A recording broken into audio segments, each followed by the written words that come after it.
Tere tulemast, kallid jäärad! Siin on teie oktoobrikuu teise poole ülevaade.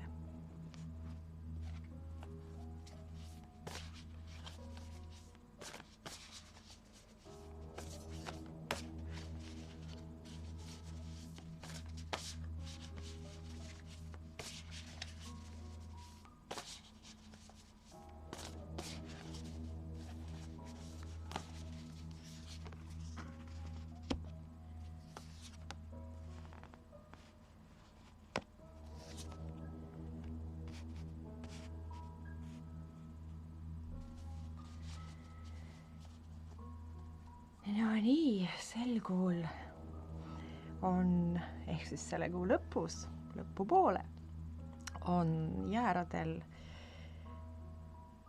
kiire, aga lõbus elu, ehk siis teisisõnu pigem tähistamine kui töö.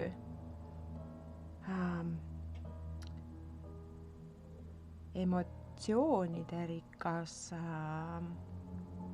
sõprade või lähedastega koos olemine ehk on mingisugune kokkutulek plaanis või siis suurem pidu nagu pulmad või juubel, sünnipäevad, midagi sellist, ehk siis aeg läheb ülikiiresti teie jaoks selles kas siis ettevalmistamises või järelkajas. Ja peamine on säilitada meelerahu, ehk siis kui te lasete kõigel sellel asjal endal nii-öelda stressiks kujuneda, siis teil ei saa olema hea aeg. Praegu on see koht, kus võtke enda jaoks natukene sellist mõtlemisaega enne kui tegutsete. Ehk siis rabistamine võib viia pigem stressini, aga teie jaoks just nagu seda stressi siin ei ole ette nähtud. Praegu on see koht, kus te saate valikut teha rahumeelselt ja hästi mitmeid valikuid teil sel kuu lõpupoole nüüd ka nii-öelda tuleb. Ja kuigi on suur tahtmine need valikud kiiresti teha, emotsioonidega otsustage, hingake ennem, lugege 3-10, milleni iganes, mis iganes teid nii-öelda maha rahustab korraks, et mõelge ennem, kui otsuseid vastu võtate. Ehk siis ei pea minema nii-öelda kogu panga peale välja, vaid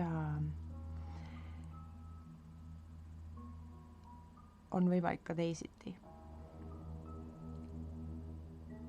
Ja nagu ma ütlesin, kõik, mis tuleb, möödub üsna kiiresti. Aeg läheb hästi kiiresti jaoks. Ühel hetkel on november juba käes, uued eesmärgid, uued tegevused, aga üsna lihtne kuu tuleb teil. Nagu iga kord, kui te mõtlete, et mul on nii raske, mul on nii keeruline seda otsust teha või mida ma üldse peaksin otsustama, siis hingake, lugege 3-10, milleni iganes. Rahunege ja tehke need otsused nagu